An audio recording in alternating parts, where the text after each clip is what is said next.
Picking a new smartphone under $200 just got a lot easier because Visible and Yahoo Mobile teamed up with ZTE and they brought us the Blade 11 Prime. Now, unfortunately, this is a carrier exclusive device. You can only get it on Visible and Yahoo Mobile. I don't know anybody that uses Yahoo Mobile, but I know tons of people that use Visible. So if you have a Visible link, you can go ahead and post it down below. This is one of those videos where I'm going to go ahead and allow links in the video so you guys can share the love, because Visible definitely has unlimited party, basically what I've heard. I did a live unboxing of this device, and now with Visible, anyone can jump on the plan. And I think that's fantastic because that way you guys can save money on Visible, and then you also can pick up whatever phone you want. But this video is about the Blade 11 Prime because this is one of ZTE's latest devices, but it is in fact their latest devices heading towards the ultimate prepaid, or the under $200 price range. When I say under 200, it's $192, and to me, it's well worth $192. So the first thing I want to talk about is the build quality on this thing. The build quality on here, fantastic. It is a plastic body, but if you didn't know it, it could come across as looking like it has metal sides on it.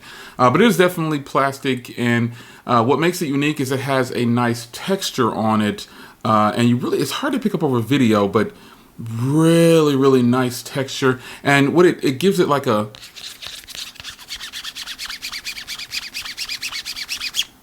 yeah, definitely a texture on there. And I think it's really nice because in that situation, if you don't want to buy a case, you genuinely don't have to.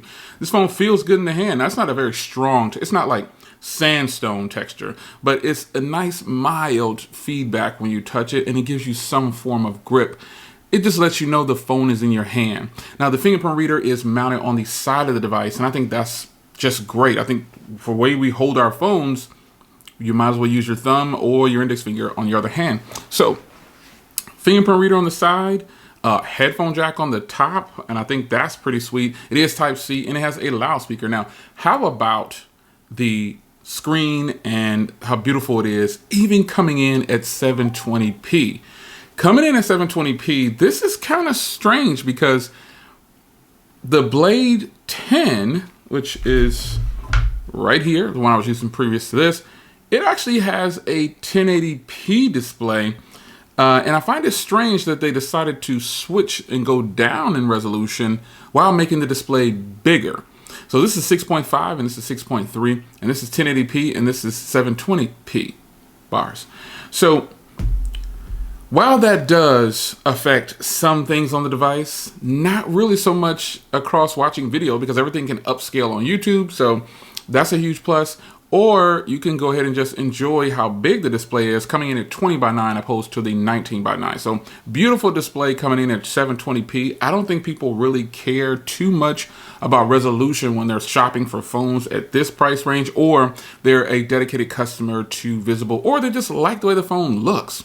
Some people buy phones solely on the way they look, i.e. some people bought a purple iPhone just because it was purple. Or they bought a red one, or a blue one, or a white one. You get what I'm saying. So this one right here, speaking of color, only comes in one color, and it is this blue. Just like the previous year, it only came in black on the Blade 10. So the display on here is absolutely great. Now, the software. It is stock Android, and it's running Android 11 right out of the box. Now, it's not on the May security patch like some of our other phones out there, but in fact, it is running Android 11. So we'll see how long this phone gets support. If that's a thing to you. I don't think consumers, I've had this discussion, and I won't say argument, I've had this discussion multiple times with people, and I told them that most consumers don't even know what security patch they're on. They don't even know what security, what level of security their Google Play Store is on, because those are different. So it's weird to see that that's an argument in the tech community most times, but in reality in the real world, consumers don't really care about security patches, and they don't even really care what version of Android they're on. They see something, they like it, they use it. And at $192, this phone packs a feature that some phones don't pack in this price range, and it is wireless charging and reverse wireless charging. Now, reverse wireless charging, when I was doing the live unboxing, it was kind of tricky. I didn't fully pay attention to what I read. And so it's not reverse wireless charging, it's reverse charging, because this has a 4,000 milliamp hour battery inside, and you plug in Type-C to Type-C, and you can charge something else from this device. So it acts as a power bank, basically. So that is a huge plus. But the fact that this phone has wireless charging, that is fantastic for $192. Someone tell me in the comments, if you're watching this, what phone do you know has wireless charging at $192? I don't know very many at all, if any. So I think they hit the nail on the head when they decided to put wireless charging in here, because that gives the community of people that buy phones at these lower costs, they might have wanted wireless charging, but they didn't want to spend $500 and above just to get it, or whatever the higher prices are for phones that come in with wireless charging. Maybe they just didn't want to do it. Now ZTE, when you think about it, they're doing something that's unique in their own, but they're giving reverse charging and they're giving wireless charging. And I think that's a huge plus right there. Just that feature alone, coupled with the stock Android and just the way this phone performs, it's pretty decent. And speaking of performance, gaming. So I always use Asphalt 9 as kind of a benchmark, because some phones cannot handle Asphalt 9. Some versions of Android just can't handle it. And I think that with that being said, this phone to me handled it just fine, which means if it can play Asphalt 9 bars, it can probably play a lot of other games. I just always use Asphalt 9. For one, it's a graphic intense game, and then also I like to play that game if ever I want to test something out on a device. So I think Asphalt 9 runs great on here. I mean, if there are a few frame drops, they're very few and far between. So performance on here is going to be just fine for those people that bought this device. I don't think you'll have a problem. So day-to-day tasks, though, i.e. like Twitter, Instagram, and things like that, you're fine. You're going to fly through the menus. It's got 4 gigs of RAM, and then it also has 64 gigs onboard storage with an SD card. So that's a huge plus. So the fact that you have 4 gigs of RAM at this price point, and then you have pretty good performance from the Helio P22 is what's in here, and the Helio P60 is what's in the Blade 10. But I don't think you're going to see much difference. If you had that phone for 2 years like me, I don't think you'll see much difference. I think this phone is absolutely great. And for the price point, you can actually buy this for $8 a month on Yahoo Mobile or Visible. You know, and I say that because a lot of people just don't have $200 to kick out. $200 by today's standards and the economy we have today, it is a lot of money. It is a lot of money. In example, I spent $57 to fill up one of my vehicles. A lot of people can't do that. $57 to fill up. That's a lot of money. So paying $8 a month is well within a lot of people's range of spending per month. You can budget for $8 a month. I would say if you're going to finance a phone, try to finance a phone that's less than $10. That way you're not hurting too much, because sometimes you go out to eat at places you shouldn't, like fast food chains. I won't call any one of them out, but we go out to eat at these fast food chains, or sometimes we're at work and we hit that vending machine. Well, not me, but if you're at work and you hit that vending machine, you might spend $4.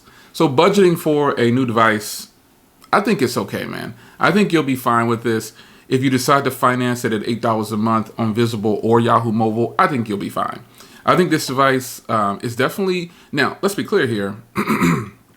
Let me clear my throat. There are plenty of phones out there that are $200 or close to this price range that technically on paper offer a whole bunch more. You can even get previous year's flagships if you want to. But just remember, we're talking about the regular average Joe or family that's walking into a place or going online or going into Walmart. Those people I'm talking about, which is the majority of the world. They're not out shopping for previous year's flagships, and they're not out doing that much research. They walk into a location, a Boost Mobile, or at Walmart, or Target, anywhere that's going to sell phones at this price range, and they get sold on it, and then that's that. They don't think twice about it probably, and then they move on. That's kind of how it works, and that's what the majority of the world does. I can't count the number of times I've been in Walmart and I see people buying things, and I'm just like, oh, okay, you know, they're buying that phone, and you know, they're not checking for a $790, $80 phone, $830, my bad. They're not looking for an $830 phone with 64 gigs of storage. They're looking for that $200 phone with 64 gigs of storage with an SD card. Go figure. So, it's your man Jay. Hope you guys enjoyed.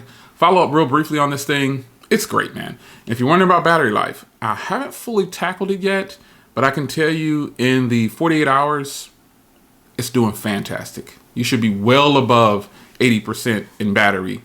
Depending on what you're doing,